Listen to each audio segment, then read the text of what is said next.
Good evening friends. দেখো অন্য দিনের মতন আমি আজকে চলে এসেছি তোমাদের সামনে আরও একটু নতুন রান্না নিয়ে বা ব্লগ চ্যানেল নিয়ে বলতে পারো। আমি তোমাদের রান্নাও দেখাই, আবার আমি ব্লগটাও তোমাদেরকে দেখাই।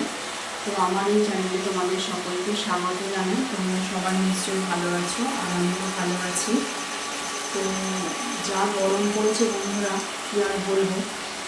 তো দেখো আজকে তোমাদেরকে আমি যে রান্নাটা বানিয়ে দেখাবো বা আজকে সারাদিন কী কী করেছি সেটা তোমাদের সঙ্গে শেয়ার করবো বলে চলে এসেছি। তো সরাসরি চলে যাই রান্না করবো। তো দেখো আমি এখানে 500 মতো মাংস নিয়ে ম্যারিনেট করবো বলে সমস্ত মশলা দিয়ে রেখে দিয়েছি। আমার এখনো মাখা হয়নি, খালি এর মধ্যে খালি নুনটা আমি অ্যাড করিনি, জল পেতে যাই বলে। আচ্ছা দেখো এখানে একটু পেঁয়াজ কেটে আর কটা কাঁচা লঙ্কা নিয়ে রেখে দিয়েছি। এখানে দেখো এখানে শসা, টমেটো, গাজর, কাঁচা লঙ্কা, পেঁয়াজ স্যালাডের মতন করে কেটে নিয়েছি স্যালাড হিসাবে।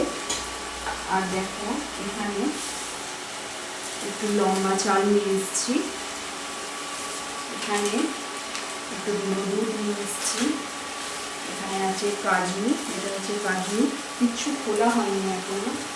এটা হচ্ছে গোবিন্দভোগ চাল 100 গ্রামের মতো, এর মধ্যে আছে কিশমিশ। আর দেখো এখানে আমি ইন্ডাকশানটা জেলে মশলাটাকে বানিয়ে নিচ্ছি। একটুখানি আজকে রাইস বানাবো, আর এর আগের দিন আমি এগ রাইস করেছিলাম। আজকে শুধুমাত্র চিকেন রাইস বানাবো, আজকে আর এগ দেবো না। তো সেই জন্য এই মশলার মধ্যে একটু চিকেনও আমি অ্যাড করে নিয়েছি কুচো কুচি করে। আর খানিকটা মশলা কষিয়ে আমি এই যে ডিশটা রেখেছি ডিশটার মধ্যে তুলে রাখবো। আর যে চালটা ধুয়ে আমি এর মধ্যে দেবো সেইটা কিন্তু অনেকটা মশলা কড়ার মধ্যে যতটা আছে অনেকটা বেশি হয়ে যাবে। আর যেহেতু গরম পড়েছে বন্ধুরা, সেই জন্য আমি খুব একটা তেল ঝাল মশলা ইউজ করছি না।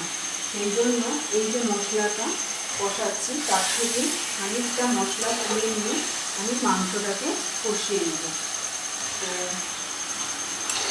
আজকে বিকেলবেলা বন্ধুরা একটু বাইরে গেছিলাম।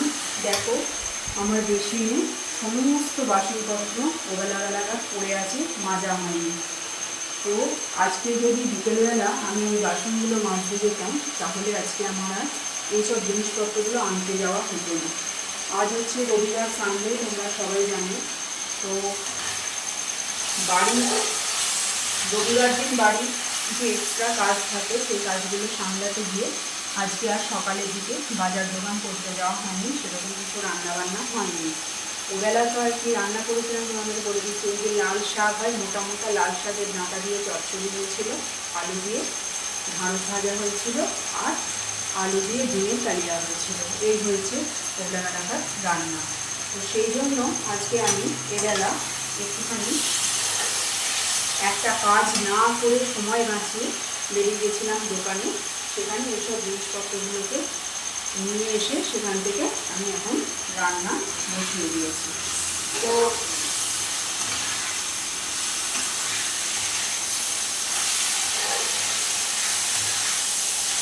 কষানো হয়ে যাচ্ছে আমার।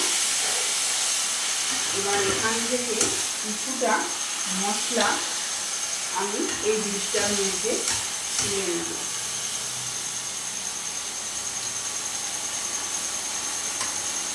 আর এটা জুড়িয়ে যাওয়ার পর আমি এই মশলাটা থেকে চিকেনগুলো একটা একটা করে বেছে নেব।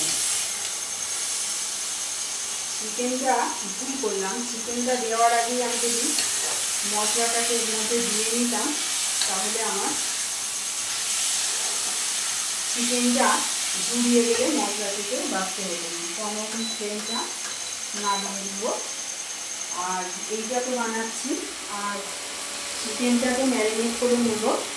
রাইসটার সঙ্গে চিকেনটা থাকবে, আলু ছাড়াই বানাবো, আজকে আর আলু দেবো না এর মধ্যে। আর একটু ইচ্ছা আছে একটু পায়েস বানানো, তো সেই জন্যই আমি এই কাজু বাদাম, কিশমিশ, দুধ আর এই গোবিন্দভোগ চালটা নিয়ে এসেছি। তো এত গরম, সারা দিন ধরেই বৃষ্টি বৃষ্টি, মেঘলা আকাশ, বিদ্যুৎ চমকাচ্ছে, এই করে করে কাটিয়ে দিল। বৃষ্টিও হলো না, কিচ্ছু হলো না, মাঝখান থেকে গরমটা বেড়ে গেল। তো যাই হোক বন্ধুরা, এই হচ্ছে আমার আজকে রাতে মেনু। তোমাদের তো স্যালাডটাও আমি দেখিয়ে দিলাম, যে কেটে নিয়েছি স্যালাডটা। এর মধ্যে অল্প বিস্তর কিছু মশলা আমি অ্যাড করে এবার চিকেনটাকে আমি এটার মধ্যে ছেড়ে দেবো। আর বেশিক্ষণ রাখবো না, নানান কাজে চিকেনটা ম্যারিনেট করা হয়নি। তো আমি মাখিয়েই সঙ্গে সঙ্গে কড়ার মধ্যে দিয়ে দেব।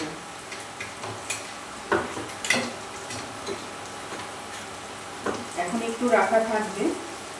এইবার আমি হাফটা ধুয়ে চালটা ধুয়ে নেব। ধুয়ে এই কষানো মশলাটার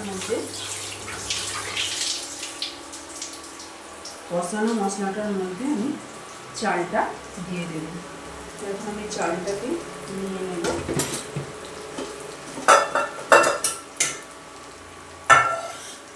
আর এখানে কাঁচা পেঁয়াজটা রেখে দিয়েছি বেরেস্তা বানানোর জন্য, তোমাদেরকে বলা হয়নি। এখানে এই কারণে কাঁচা পেঁয়াজটা কেটে এক্সট্রা করে রাখা আছে।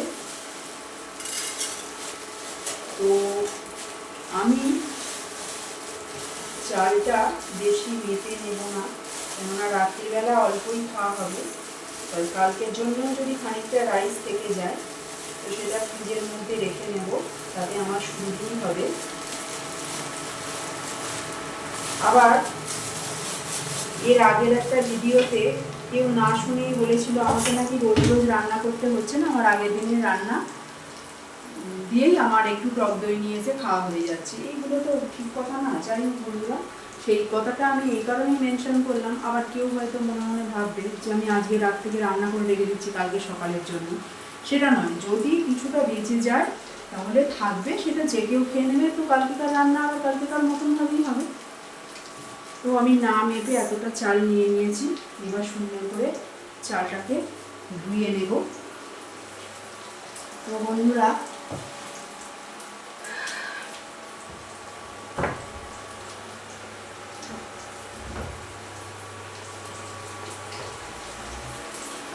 প্রচন্ড গরম হচ্ছে।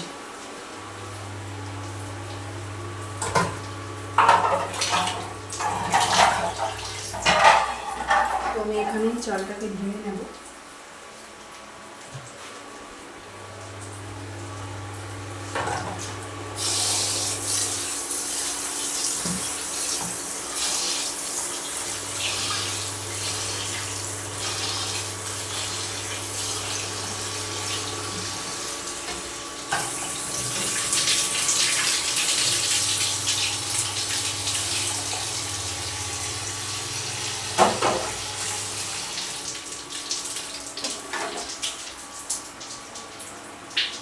তো আমি এখন এখানে চালটা দিয়ে নিচ্ছি।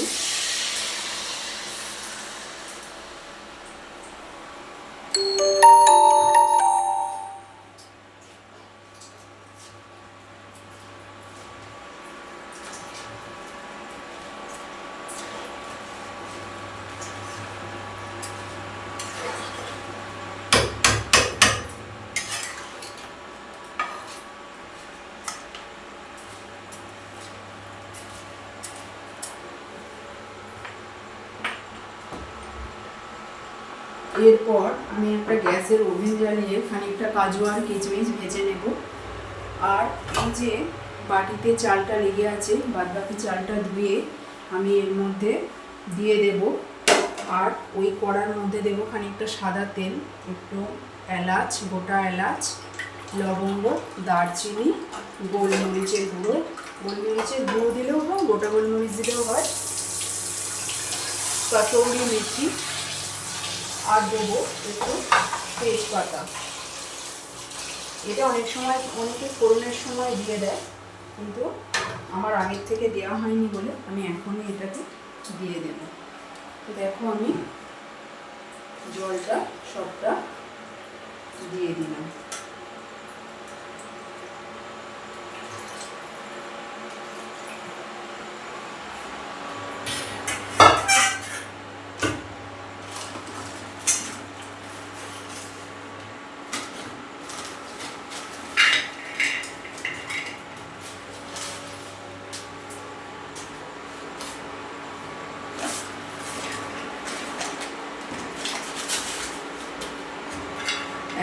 কাজু আর কিশমিশটাকে ভালো করে জলে ধুয়ে গ্যাসের একটা ওভেন জেলে কাজু আর কিশমিশটাকে ভালোভাবে ভেজে নেব। আর ততক্ষণ এখানে চালটা ভাতে হতে থাক। আর এর মধ্যে আমি এখন একটু দিয়ে দেব সাদা তেল, গোটা গরম মশলা, তেজপাতা আর গোটা গোলমরিচ। দেখো অল্পই তেল আছে, খানিকটা দিয়ে দিলাম। অনেকটাই তেল ছিল, এই চালটার পক্ষে যথেষ্ট। নুন তো আগে থেকে আমার মশলাটা কষানোর সময় দেওয়া ছিল, তো সেই কারণে আমি এখানে আর নুন দেব না। আর এখানে খানিকটা কেওড়া ওয়াটার আছে, কেওড়া ওয়াটারটা এখনই দিয়ে দেবো, কেননা ফোটার পর এটার গন্ধটা খুব তীব্র হলেও ফুটতে ফুটতে চলে যায়, সেই জন্য আগেই দিয়ে দেব। দিয়ে দিলাম কেওড়া জলটা এর মধ্যে। অনেকে রাইস বানানোতে কেওড়া জল দেয় না, কিন্তু আমি একটা সুন্দর স্মেলের জন্য আমি কেওড়া জলটা এর মধ্যে ইউজ করি। তো এখন চালটা এরকমভাবে ভাতে হতে থাক। এর মধ্যে আমি এটা চাপা দিয়ে নিলাম, হতে থাক। এখানে তো মাংসটা ম্যারিনেট করা হয়ে গেছে। আর মাংসটাকে কষানোর জন্য খানিকটা মশলা আমি কড়া থেকে তুলে নিয়েছি। আর এখানেও কিছুটা মিক্সিতে মশলা বেটে রাখা আছে, সেই মশলাটাকে আমি কষানোর সময় খানিকটা জল দিয়ে ওর মধ্যে দিয়ে দেব। আর এই কাজু আর কিশমিশটাকে ভাজার পরে আমি এই কাঁচা পেঁয়াজটাকেও বেরেস্তার মতন করে ভেজে নেব। তো বন্ধুরা, আজকে আমার ডিনারে কী হবে তোমাদেরকে তো সবটাই আমি শেয়ার করলাম, কিন্তু শেষ পর্যন্ত আমি তোমাদের সঙ্গে মানে পুরো রান্নাটা শেয়ার করতে পারলাম না, কেননা আমার ভিডিওটা অনেকটা দীর্ঘ হয়ে যাবে।